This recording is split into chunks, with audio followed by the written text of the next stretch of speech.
बोलिए श्री रामचंद्र भगवान की जय। श्री बालकृष्ण लाल की जय। सद्गुरु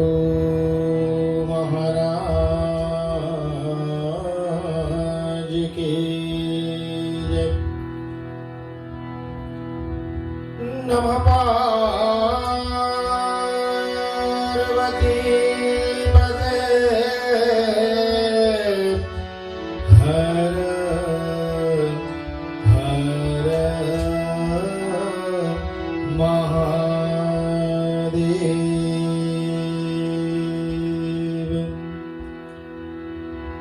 प्रस्तुत है रेडियो रिश्ते का साप्ताहिक धार्मिक कार्यक्रम श्री राम कथा। मैं पंडित राम कुमार सेवक 27 बैलेंस एवेन्यू पापाटोटी ओकलैंड न्यूजीलैंड से हर सप्ताह रेडियो रिश्ते के चैनल पर मंगलवार ठीक 7 बजे फिजी और न्यूजीलैंड टाइम अपने साथियों के साथ में इस कथा को लाता हूं। आप सबको बहुत बहुत स्वागत है। मैं रेडियो रिश्ते के एमडी महोदय श्रीमान शिवम शुद्धांतलाल जी को अभिवादन कर रहा हूं। रेडियो रिश्ते के ऑपरेशंस मैनेजर श्री मान सेन शर्मा जी आपको स्वागत करता हूं। हमारे मीडिया रिलेशंस एवं कम्युनिकेशंस मैनेजर श्रीमती माधवी पिल्ले जी आपको भी नमन वंदना। साथ साथ में जितने भी हमारे आरजेस हैं सभी को स्वागत। और ओकलैंड एडमिनिस्ट्रेशन माधवी क्षमा करें हमारे शशि प्रकाश सिंह जी आपको भी स्वागत कर लेते हूँ आज के प्रोग्राम में। और साथ साथ ले चलता हूँ आपको सबको अभिवादन करते हैं हम लोग विनोद राणीका जी जो हमारे प्यारे सपोर्ट करते हुए हमारे मनकौहा कोट्स ओकलैंड न्यूजीलैंड के बहुत ही अच्छे होनहार सज्जन, इनके माध्यम से भी कई लोगों तक हमारी इस प्रोग्राम पहुंचती है। हमारे चैनल को मैनेज करने वाले मिथिलेश प्रसाद जी भैया आपको भी स्वागत है। भक्ति संस्कृति संस्कार सेवा फाउंडेशन के सतीश कुमार जी और जितने भी हमारे मॉडरेटर्स हैं सबको स्वागत है आज के कार्यक्रम में। मैं अपने पूज्य माता श्री के चरणों को बार बार वंदना करता हूं। स्वर्गीय पिता श्री के चरणों को नमन वंदना करता हूं। पूज्यवर गुरुदेव जी के चरणों को मैं साष्टांग प्रणाम कर रहा हूं। जितने साधु संत, जितने ब्राह्मण पुरोहित जिस भी देश में हमारे कार्यक्रम को देख करके हम सबको आशीर्वाद करते हैं आप सबको भी चरण वंदना है। और मैं अपने साथियों खास करके हमारे छोटे भाई साहब श्री वासुदेव जी और बेटा कृतिक पिल्ले को स्वागत कर रहे हैं आज के इस प्रोग्राम में। हमारे साथ में इनका भी बहुत बड़ा योग्य है। आइए चले हम प्रभु की स्तुति करेंगे। सभी कोई हमारे साथ में हो लेते हैं। वरदान संघानां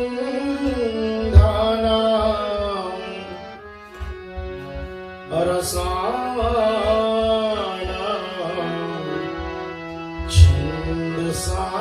छन्दसामपि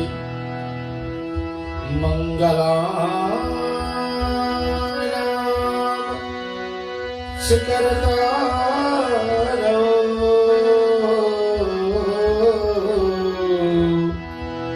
वन्दे वाणी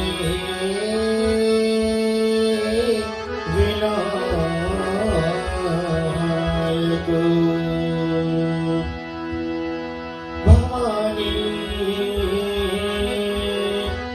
शंकरो श्रद्धा विश्वासरूपिणो याभ्यां विना न पश्यन्ति सिद्धाः स्वान्तास्तमीश्वरम् वन्दय बोधमयं नित्यं गुरुं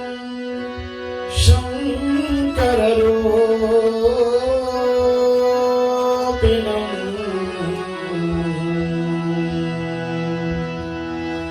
यमाश्रितो हि वक्रोऽपि चन्द्राः सर्वत्र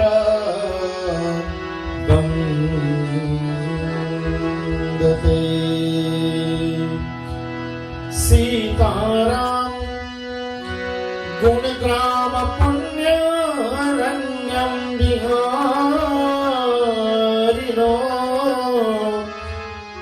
वन्दे विशुद्ध विज्ञानो कवीश्वर कपीश्वरो सीताराम गुणग्राम पुण्यरण्य विहारिणो वन्दे विशुद्ध विज्ञानो कवीश्वर कपीश्वरो यत्र यत्र रघुनाथ कीर्तनं तत्र तत्र कृतमस्तकाञ्जलि वाष्पवारु परिपूर्णलोचनं मारुति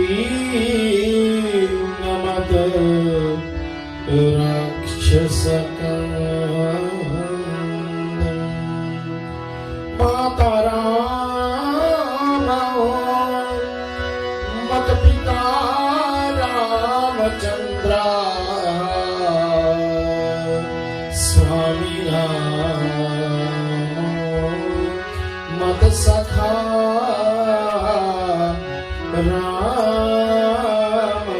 रामचंद्र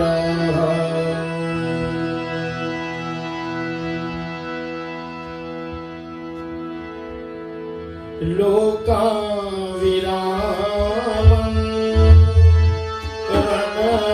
रणरङ्गधीरं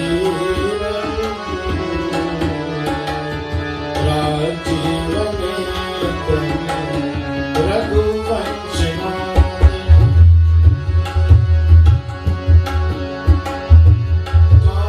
कारुण्यरूपं करुणाकरन्दं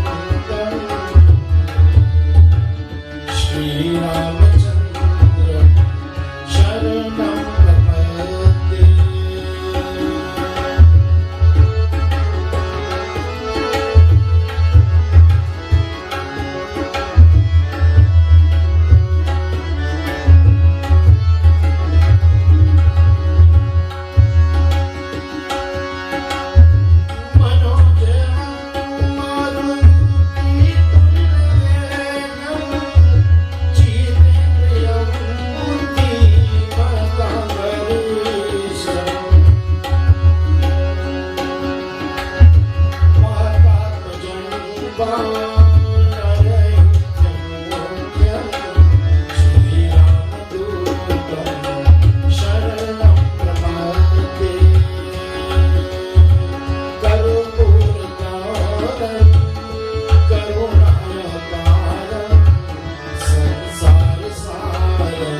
आइए श्री हनुमान जी विराजे, श्री गुरु चरण सरोज रज, निज मन मुकुर सुनार, वरणो रघुवर विमल जसु,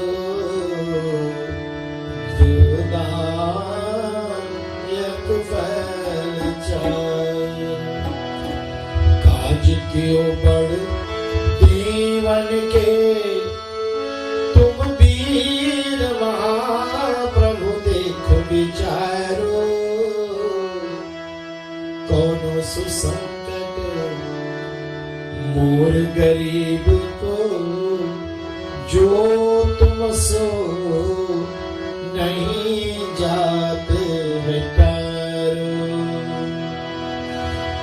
मेघहरो हनुमान महाप्रभु, जो कछु संकट होए हमारो, को नहीं जानत है जग में, कपि संकट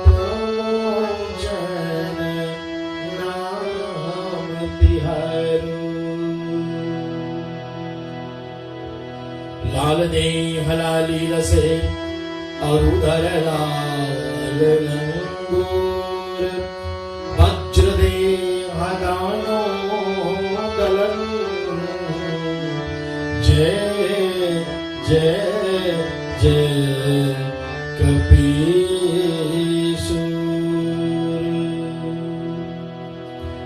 पिछले सप्ताह का था जहां विराम हुई, वहां से हम आगे बढ़ेंगे, लेकिन मैं छोटे भाई वासुदेव जी से निवेदन करें, हम सबको अपने सुंदर मधुर आवाज से तृप्त करें। बेटा कार्तिक पिल्ले के सुंदर तबला के धागों पर आइए भाव से हम भगवान के नाम का उच्चारण करें।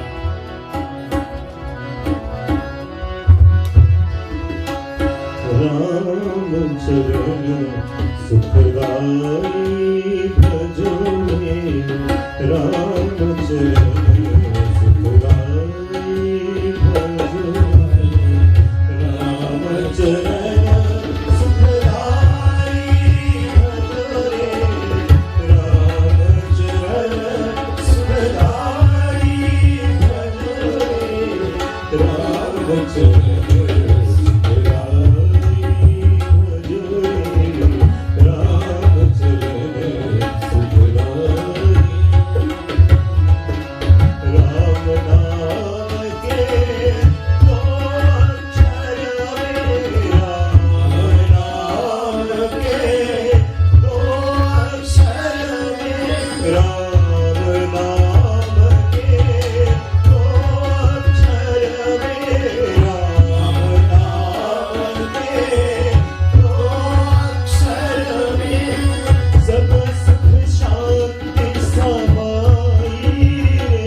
रामचरण सुखदाई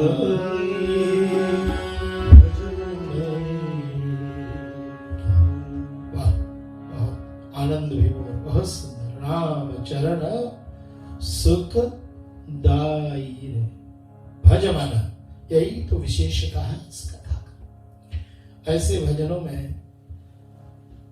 एक गोसाई तुलसीदास जी जो शरणागति के घाट पर बैठ करके ये कथा को करते हैं, वो किसी श्रोता को नहीं सुना रहे हैं इस कथा को। और इधर त्रिवेणी के पावन तीर्थ में श्री याज्ञवल्क्य मुनि महाराज जी श्री बहुत ही प्यारे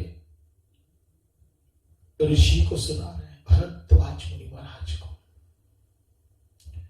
और नीलगिरी पर्वत पर इस पावन कथा को श्री कागभुजुंडी जी महाराज, पक्षियों के राजा गरुड़ जी को कथा सुना रहे हैं। तो तुलसीदास जी का निवेदन है, श्री पूज्यपाद ने कहा, हमारे भ्राताश्री ने भी बहुत सुंदर विवेचन के वचन के माध्यम, भज मन राम चरण सुखदाई। कहीं सुख है तो वो श्री राम जी के चरणों में ही है।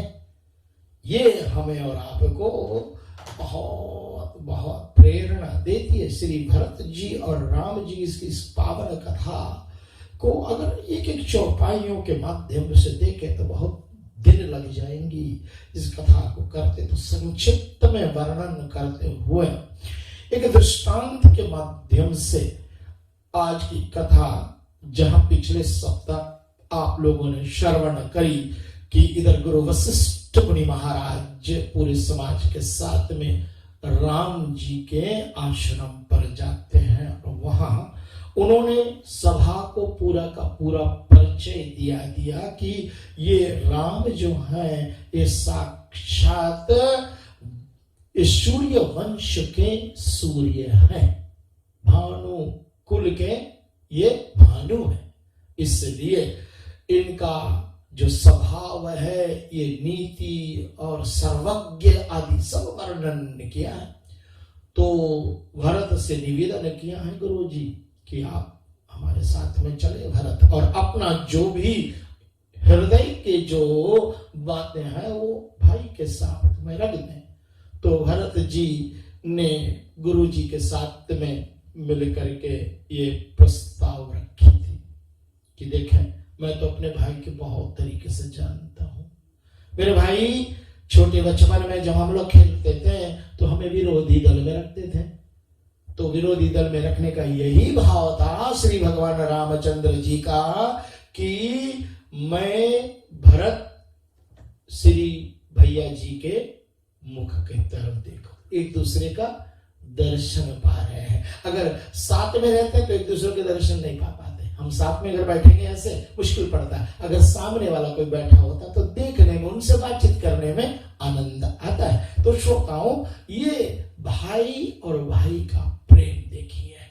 इस प्रेम से, इस कथा के माध्यम से कम अपने जीवन के लिए हम अगर कुछ सुधार कर पाते हैं, अगर जीवन के लिए हम कुछ कर पाते हैं तो यह हमारी बड़प्पन होगी, ये हमारी भावना होगी। इसलिए बाबा जी का बड़ा सुंदर निर्णय आया है कि देखिए, बाबा जी इन एक बड़ा सुंदर कथा हमारे दृष्टांत के माध्यम से श्रवण कीजिए। हम लोग दृष्टांत ऐसी आती है कि देखिए, दो भाई में बहुत प्रेम था, अतिशय प्रेम, दोनों भाई छोटे बड़े, और दोनों भाइयों के एक एक पुत्र थे। मैंने किसी महात्मा के मुखारविंद से इसको सुना, इस कथा को। मैंने सोचा आपके बीच में भी इसको रखता हूं मैं। दोनों भाई में इतना प्रेम कि आनंद जीवन जी रहे थे दोनों भाई अपने दोनों संतानों के साथ में। इनके पास भी एक संतान, इनके पास भी एक संतान, बड़े छोटे भाइयों का एक एक संतान।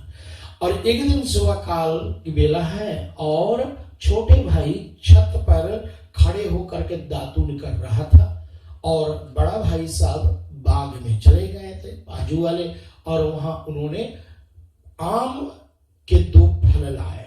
वहां पेड़ के नीचे गिरा हुआ 2 फल, एक हाथ में एक आम का फल, दूसरे हाथ में दूसरा आम का फल, और घर की तरफ बढ़ रहा है।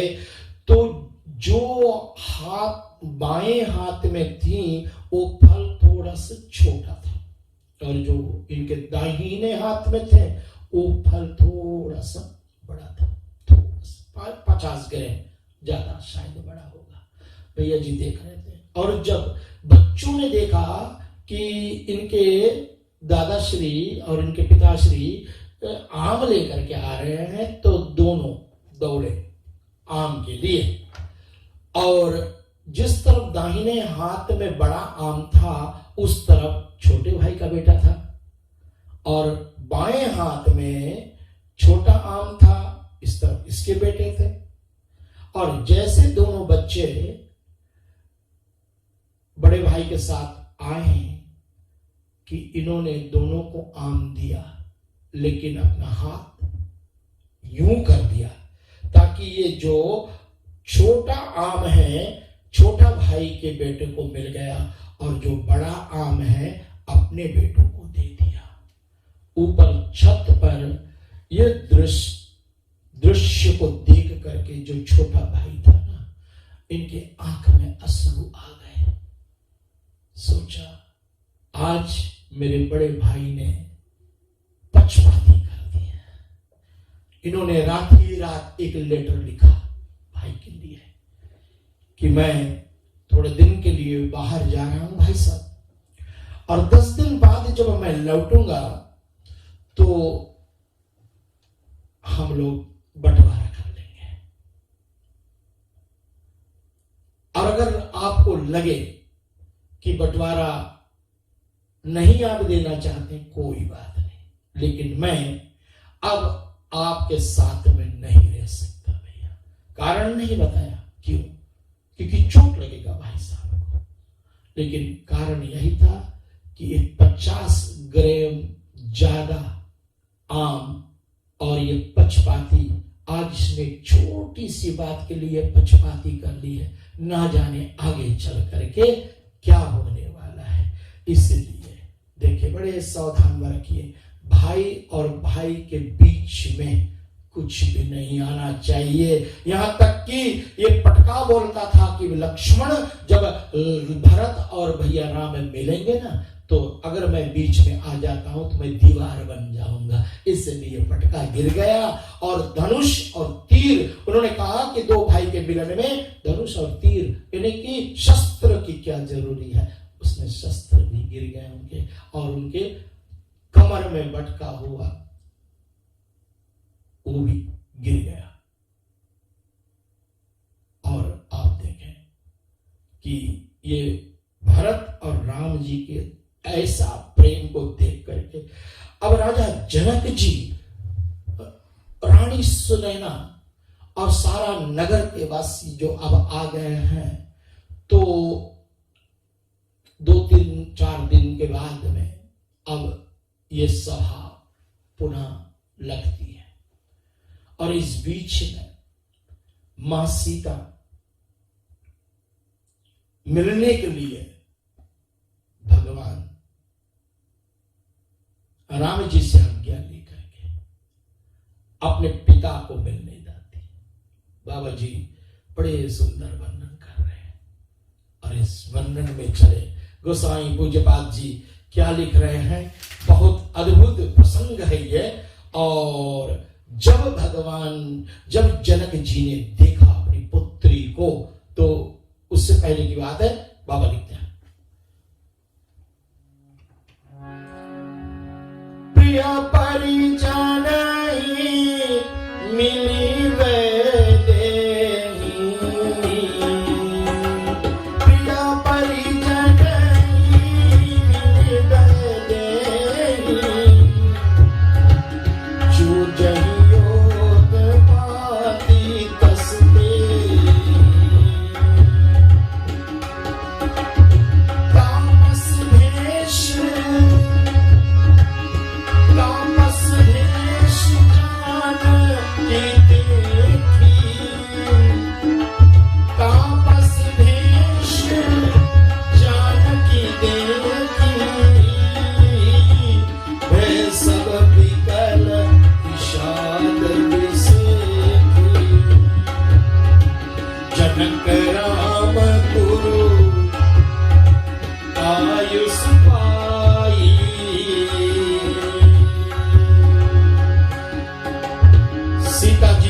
शायद रुदन करने लगते हैं कि मैंने तो अपनी बेटी को सज धज करके विदा किया था, हाथी घोड़े नौकर चाकर दास दासियों के साथ में, और मेरी बेटी की ये हालत है, तपस्विनी भेष में आज बिना पादुकाओं के चल रही है। साधारण वन में भी चलती है, रहने के लिए तो महल थे उसके, इनकी सेवा में हजार के हजार सखियां लगा रहती थी, और आज ये, लेकिन इधर बाबा जी का देखे वर्णन, तापस भेष जनक सिया देखी।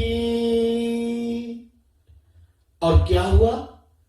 तापस वेश देख करके क्रोध नहीं हुआ जनक जी को, भयाहु प्रेम परितोष विषे की। कहा पुत्री पवित्र किए कुल दो,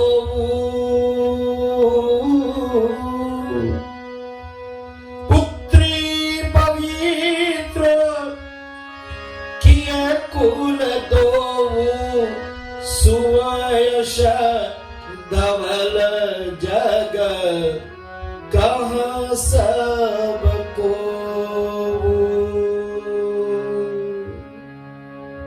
अरे गंगा जी तो जित सुर सरी की राति सारी तोड़ी, गंगा जी आई ना पृथ्वी पर, तू कवन की न विधि अंड करोरी, गंग अवनी थल तीन बडेरे। तीन तीर्थ बनाई है गंगा जी, एक हरिद्वार, दूसरा त्रिवेणी और तीसरा गंगा सागर। लेकिन मेरी पुत्री, जनक कहते हैं, पुत्री पवित्र किए कुल दो, सुयस धवल जग कहाँ सबको। हमारी पुत्री तो दोनों कुल को और कोटिशो ब्रह्मांड को इन्होंने सुयश कर दी है, कुल को तार दिए।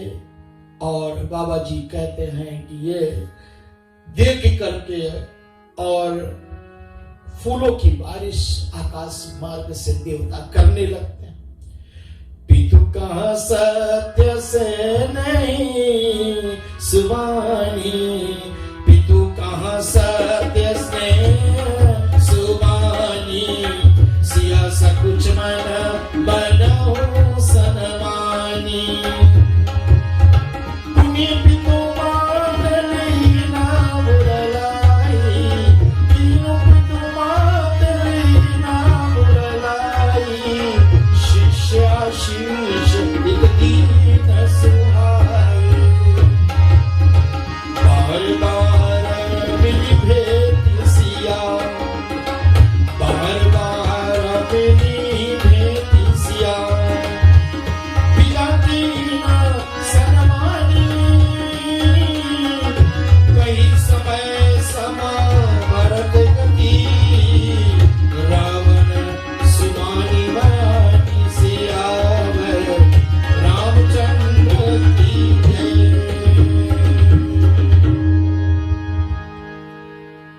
माता सुनैना ने भी अपनी पुत्री को हृदय से लगा करके बहुत आशीर्वाद दिए, और 2-4 दिन बीत जाते हैं। अब इतने दिनों बाद भारत के जो लक्ष्य है यहां चित्रकूट में आने का, उस चित्रकूट में रह करके राजा जनक अपने समाज सहित और गुरु वशिष्ठ अवधपुर निवासियों के सहित बड़े आनंद में आ रहे हैं, क्योंकि अवध अवध तहां जहां राम निवास। अवधपुर अयोध्या नहीं, जहां राम निवास करते वही अवधपुर है। अवध तहां जहां राम निवास। राम जी को छोड़ कर कोई जाना ही नहीं चाहता। अब फिर सभा जब लगती है तो महाराज जनक जी से अनुरोध किया गया। अब इस पर एक और बड़ी भावप्रद कथा मैं आपको बताऊं कि इसी रामचरितमानस में हुआ यूं कि जब सीता मैया माताओं की सेवा के लिए आई थी तो सुनैना मैया जब विदा करी है उनको ना, तो महाराज श्री जनक जी से उन्होंने एक निवेदन किया कि कौशल्या रानी जब उनसे मिली थी तो माता कौशल्या का एक निवेदन था कि आप महाराज जनक से अनुरोध कीजिए, महारानी सुनैना, मुझे अपने पुत्र राम की कोई चिंता नहीं, मुझे तो चिंता मेरे भरत की है। क्यों? क्योंकि भरत तो राम के बिना रह नहीं पाएगा। इसलिए आप जनक जी से अनुरोध करें, हे रानी सुनैना, कि किसी तरह से वह राम और भरत को साथ में रखे। तो बहुत सारे विकल्प रखे गए सामने और महाराज जनक जी ने तो बहुत सुंदर दरवक्त जवाब दिया कि देवी, मैं जहां तक मैं जानता हूं राम और भरत का स्नेह, इनका प्रेम, तो ये अपने तरीके से दोनों बहुत ही एक दूसरे का आदर करते हैं, सम्मान करते हैं। और यहां तक भी वर्णन हुआ है कि जब भरत महाराज निवेदन किया है कि भैया महाराज जनक नहीं कुछ बोल रहे हैं, गुरु वशिष्ठ कुछ नहीं बोल रहे हैं, तो मैं आपसे एक अनुरोध करूं। और अनुरोध यह है, दो पंक्तियां हैं, सुनाते हैं आपको। भरत का बड़ा सुंदर, मैंने महात्मा जी का एक बड़ा सुंदर प्रवचन के माध्यम से उनका एक भजन था, लेकिन बहुत लंबा भजन है, इसलिए बस दो पद आपको सुना रहे हैं। एक भाव है, उस भाव को थोड़ा पकड़िएगा। हम सब भाव में ऐसा भरत जी का अनुरोध, भैया मैं आप जो भी स्थिति, जो भी आप निर्णय करोगे, मैं उसको सिर धारण करूंगा। भरत का अनुरोध है भैया जी से, जहां जहां ले चलोगे वहीं मैं रहूंगा, जहां ले चलोगे वहीं मैं रहूंगा।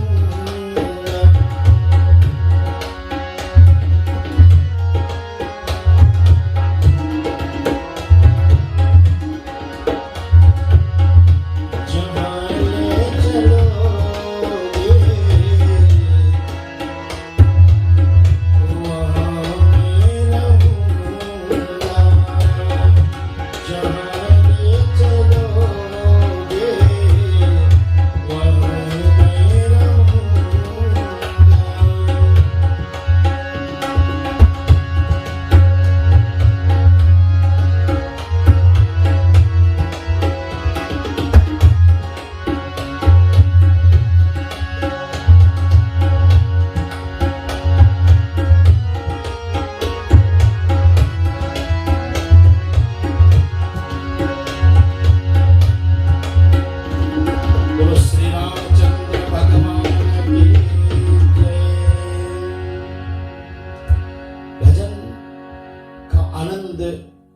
शायद हमारे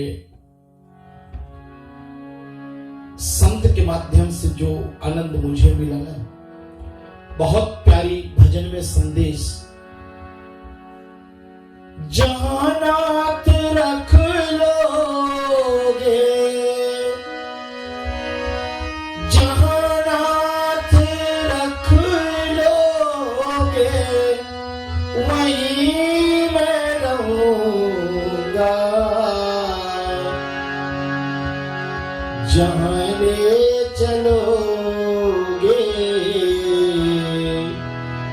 वहीं मैं चलूंगा। भरत प्रभु राम से जब निवेदन करता है, हे भैया आप जो आज्ञा करेंगे मैं सर्व धारण करूंगा।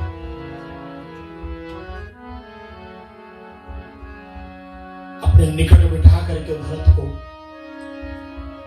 राम जी ने कहा कि भरत,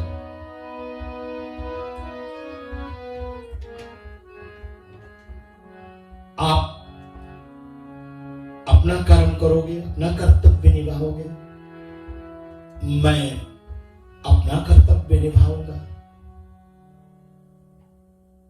हे भरत, आज हम दोनों बंटवारा कर लेते हैं। और बंटवारा शब्द सुन करके भरत को लगा कि भैया बंटवारा करने जा रहे हैं। अरे हम दोनों ने तो संपत्ति को ठोकर मार करके वन में आए हैं, और भरत सोच रहा है कि प्रभु भैया राम जी बंटवारा का सोच रहे हैं। बोले बंटवारा कैसी बंटवारा प्रभु? बोले बंटवारा आज हम करेंगे भरत, लेकिन संपत्ति का बंटवारा नहीं होगा। तो भरत ने बोला कि फिर किस चीज के बंटवारा हम करेंगे भैया? बोले आज हम अपना विपत्ति का बंटवारा करेंगे, हम अपना विपत्ति का बंटवारा करेंगे। और भाई लोग हो तो ऐसा हो भैया, संपत्ति बांटने के लिए तो सभी आ जाएंगे, लेकिन विपत्ति बांटने के लिए तो कोई नहीं तैयार होगा।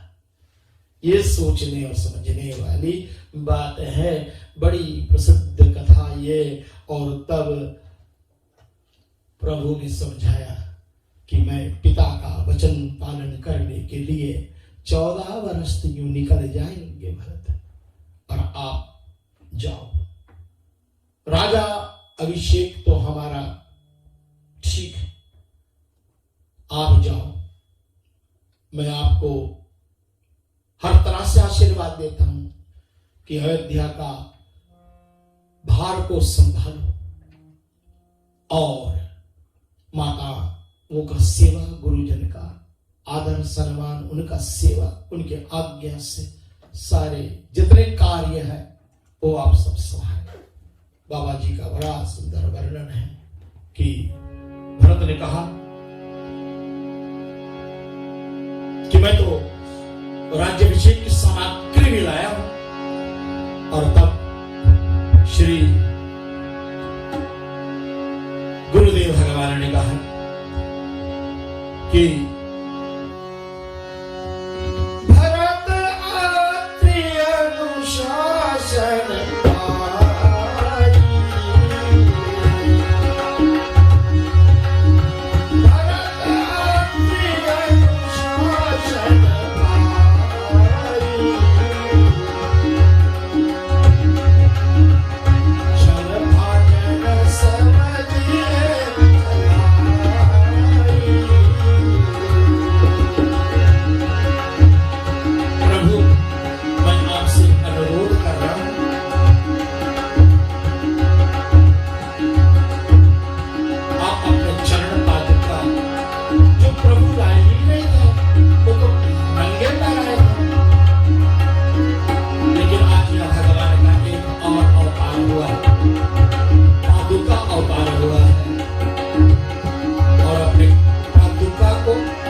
श्री भरत जी को दे दिया।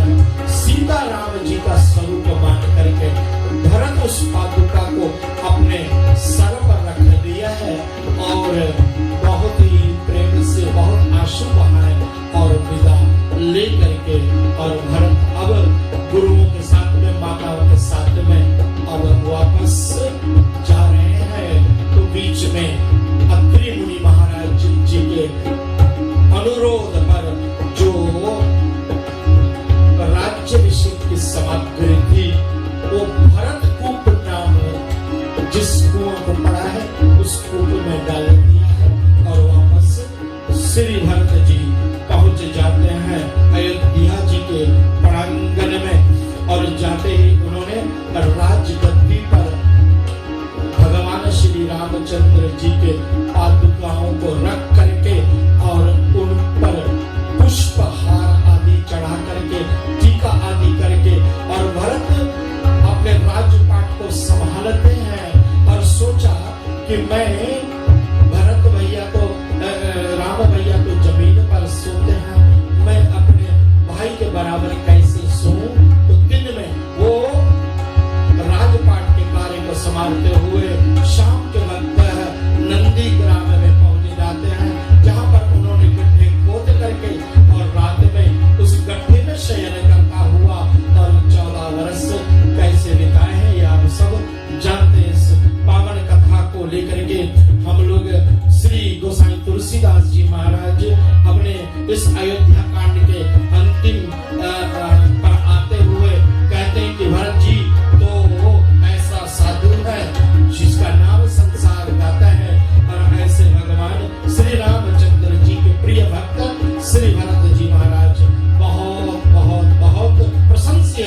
यहाँ के अवधपुर के लोग सब मगन होकर के भरत जी की वाहवाह करते हैं और गोसाई तुलसीदास जी ने बड़ा सुंदर अपना छंद प्रस्तुत किया है अंतिम में जो अयोध्या कांड में आता है। सिया राम प्रेम पीयूष पूरण, सिया राम प्रेम पीयूष पूरण, होत न जन्म न भरत को, मुनि बन अगमय नियम शब्दम, मुनि बन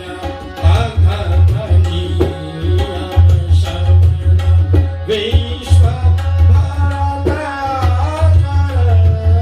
को दुखदारी दम्भ दूषण सुयस पीसु अपारत को, कलिकाल तुलसी से सटाई, कलिकाल तुलसी से सटाई, हटि राम सनमुख भरत को, सिया राम प्रेम पीयूष पूरण, होत जन्म न भरत को। श्री भरत महाराज की सीताराम के प्रेम व्रत को पूर्ण करने के लिए यदि भरत जी का जन्म न होता तो मुनियों के मन से ये अगम यम नियम शम दम ये विश्व व्रत का कौन आचरण करता और दुख ताप दरिद्र पाखंड दोषों को और श्रेयस के बहाने कौन हरता। कलयुग के तुलसीदास जी कहते हैं कि मुझसे शट को हट पूर्वक रघुनाथ जी के सन्मुख कौन करता। ये भरत की जन्म के कारण से ही सलभ हुआ है। आइए एक अंतिम भजन छोटी सी हमारे श्री वसुदेव भैया के भाषण से सुनते हुए आज की कथा पर हम लोग विराम देंगे। धन्यवाद। कौशल्यात्मज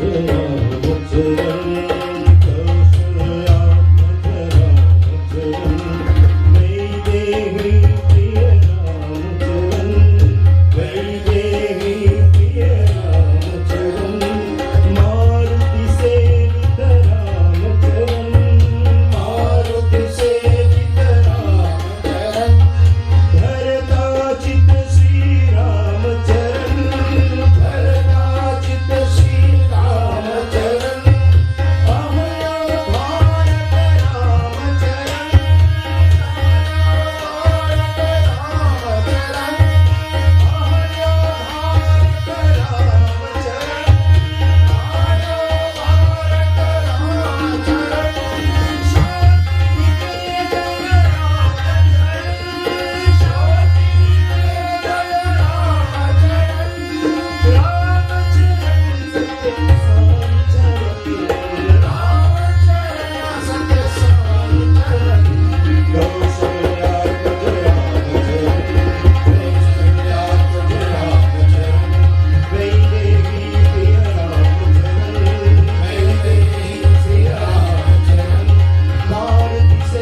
त्वमेव विद्या द्रविणं त्वमेव सर्वं मम देव देव आवाहनं न जनामि न जनामि विसर्जनं पूजाय चैव न जनामि क्षमस्य परमेश्वरः मन्त्रहीनं क्रियाहीनं भक्तिहीनं जनार्दनं यदवोहितं मया देवं परिपूर्णमातदस्तु मयि ओमस्तु मा सदगमया तमसमा ज्योतिर्गमया मृत्योर्मा अमृतं गमया ॐ पूर्णमदः पूर्णमिदं पूर्णात् पूर्णमुदच्यते पूर्णस्य पूर्णमादाय पूर्णमेवावशिष्यते।